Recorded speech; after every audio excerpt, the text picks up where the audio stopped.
is happening against the murder in Hubballi. ABVP workers have Gheraos Karnataka Home Minister J. Parmeshwara's residence in Bengaluru today. They were arrested and in fact were taken to police custody by the police officials who were stationed there. So this is the big update within the same story now coming in. We are learning that the protesting has happened against the murder in Hubballi, and ABVP workers have Gheraos Karnataka Home Minister G. Parameshwara's residence in Bengaluru today. They were later arrested and were taken into police custody as well. This is the information that we have received from the ground. We have CNN News 18's Akshara back with us on the broadcast over the same story. Akshara, please walk us through this latest development as well as all the things that you have received up from the ground about the investigation currently underway. Well, you see, as of now, what we're witnessing is the ABVP workers here in Bengaluru. They staged a protest in front of Karnataka Home Minister G. Parmeshwara's residence, and they tried to garrote the residence of G. Parmeshwara. As you can see in the visuals, the police officers tried to stop them, and later they were arrested. And protests have erupted in different places of Karnataka as well, in Hubballi, Dharwad, Raichur, and different districts of Karnataka. The ABVP workers and also many students are staging a protest against this whole incident that took place in Hubballi, Dharwad, the shocking incident which has come to the fore very recently, which has shocked the whole state. And from the investigation, what we are learning is that as the police commissioner herself has spoken on the issues, he has stated that he was arrested within the 6 hours of this incident that was taken place. An FIR was registered, the investigation is underway, and the police are probing into the matter in various angles, because this is the Hubballi, the region where this particular incident took place, is a very communally sensitive region. It has a history of communal incident taking place, and very recently also we get to witness many such communal incidents. So yes, the police are probing into this matter very cautiously and carefully, and trying to ensure that the justice is provided to the victim's family very swiftly. Right, Akshara. Also, what do we exactly know about this accused man, Fayaz? Who was he, and what is the possible reason behind that unfortunate incident that transpired there? Well, you see, the Fayaz, the accused is said to be one of the accused is mainly from Belgavi. He is said to be the former classmate of this individual, Neha, who he murdered. From the FIR details, we are learning that this individual was continuously behind Neha, asking her to marry him. So this is what we are learning, getting to understand from the complaint as well as the FIR copy. And the parents have also alleged that this individual was, asking her to marry him from the past couple of months, even before 4 to 5 months as well. What we are learning is that Neha's father had spoken to this individual Fayaz, and he had asked him not to approach his daughter when it comes to the marriage proposal, but he didn't back out. The Fayaz had continued. All right, Akshara, I apologize to interrupt you over there. We have BJP's S. Prakash joining us on the broadcast over this unfortunate incident. Sir, thank you so much for speaking to CNN News 18. How would you respond to this very bad incident that transpired there in the state of Karnataka? Also, how would you react to the law and order situation, because your party has constantly been blaming the ruling government there? Only yesterday, there have been 14 murders have been reported in Karnataka. This explains the situation of law and order in our state. The government machinery has completely collapsed. The Home Minister and the Chief Minister are clueless about the situation in the state. Particularly when the state is going to the polls, such an alarming situation is undesirable.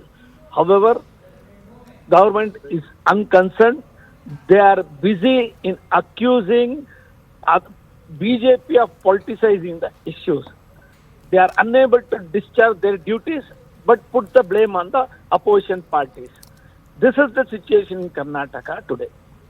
Right, sir, but the ruling government is saying that your party is in fact politicizing this matter. It is not required, because this gruesome murder is something which has to be investigated properly before anybody can comment. Also, your party is blaming the love jihad angle, which Congress has categorically, of course, denied. The ruling government, the DMK, has also categorically denied the allegations over it.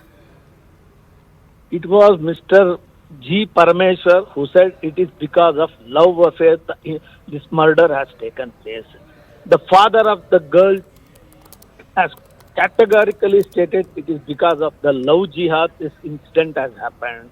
He has even cautioned other parents of the alert over the other such incidents.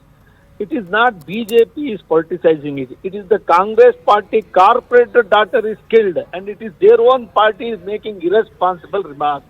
The father of that girl has taken serious objection over the chief minister's statement also. How are we politicizing?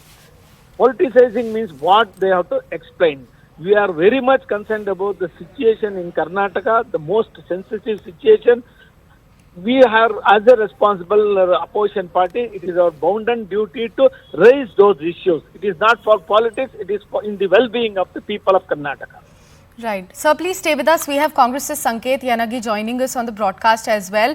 Sanketji, how would you respond to the allegations leveled by the BJP saying that you are the one who are actually politicizing this entire matter, also the deteriorating condition of the Karnataka and the law and order situation there?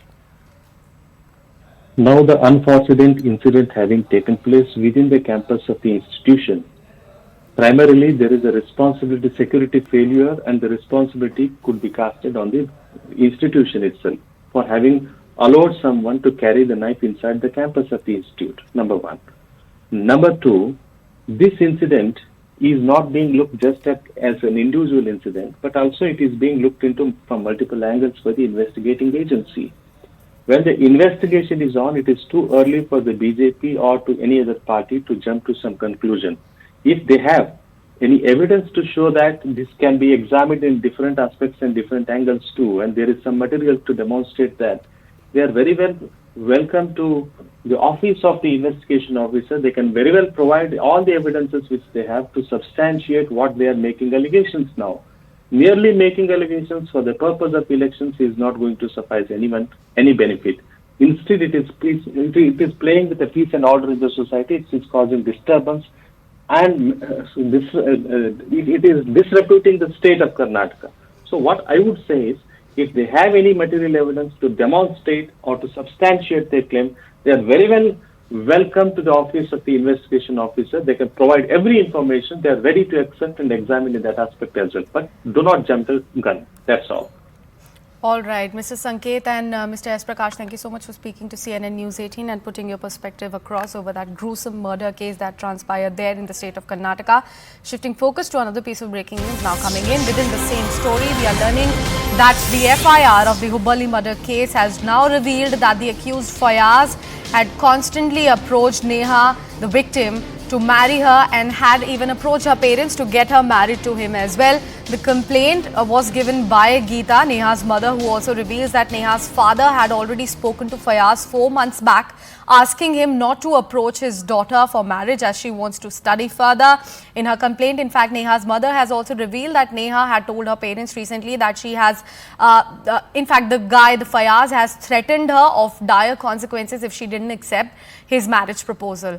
Going back to Akshara, who continues to stay with us on the broadcast and who has been tracking all the updates within the same story very closely. Akshara, please walk us through the complaint that has been filed by Neha's mother. What are the incriminating evidences against this man Fayaz that we have been talking about, the accused? Well, you see, Neha's mother Geeta has, in a written complaint to the police officials, has clearly stated that not just now, from the past couple of months, this individual was approaching Neha, and he had also approached the parents of Neha, asking them to get her married to her. So that's what we are getting to understand. They had mentioned, Neha's mother had clearly mentioned this in her complaint copy, and she had also further stated that Neha's father, Niranjan Hiremat, he also had spoken to this individual Fayaz and had told him that not to approach her daughter since he wants to study. But Neha was constantly being approached by Fayaz, the accused. That's what the FIR says. The FIR also reads that from the past couple of months he was continuously approaching her despite being rejected by Neha. And also further, Neha had approached her parents, and she had told her parents that Fayaz was continuously behind her and he was asking her to get married. And she had told them almost like 5 to 6 times in the recent time. And she also further revealed that to her parents that he had also threatened her of dire consequences. So all these details are emerging from the FIR that we have accessed, and so yes, that's the latest update in this. And the parents have also, in their complaint, have alleged that she was being approached. Neha was being approached multiple times by Fayaz, and also he had threatened her of dire consequences if she did not accept it.